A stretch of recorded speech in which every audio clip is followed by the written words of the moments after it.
দেশে যখন গান বাজনা আনন্দ ফুর্তিতে ব্যস্ত গতকাল রাত থেকেই সেখানে আজকে কিন্তু সাহেবদের মাদ্রাসা খোলা ছিল।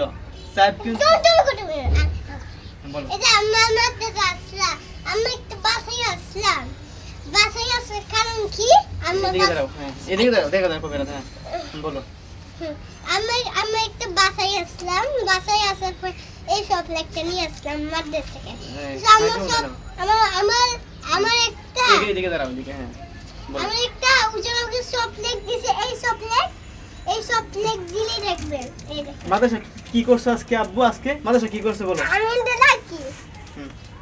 মাদ্রাসায় আমি খেলছিলাম, খেলা করে দৌড় দিয়ে খেলছি। দৌড় দিয়ে খেলছো? হ্যাঁ অর্থাৎ সারা দেশে যখন গান বাজনা নিয়ে ব্যস্ত, সাজগুজ নিয়ে ব্যস্ত, পার্কে ঘুরতে যা ব্যস্ত, কার রেস্টুরেন্টে কে যাবে, কার বাসায় কাকি নিয়ে আড্ডা দিবে, যখন এভাবে ব্যস্ত সময় পার করতেছে মাদ্রাসার শিক্ষার্থীরা তারা কিন্তু ইবাদত দিনী শিক্ষায় ব্যস্ত ছিল। সাহেব যখন গেছে সেই মাদ্রাসা কি হয়েছে খেলাধুলায় তারা ব্যস্ত সময় পার করছে। অর্থাৎ বাবা শিক্ষা বাবা খেলাধুলাই করে আমাকে খেলতে বলা করে হুজুর বলছে ও আর সবাইকে সব লেখ দিব, সব লেখ দিতে বলতেছে। আমাকে সব আল্লাহ লেখ সবাইকে চকলেট দিবে। হ্যাঁ আমাকে সব লেখ দিছে, এই দেখেন।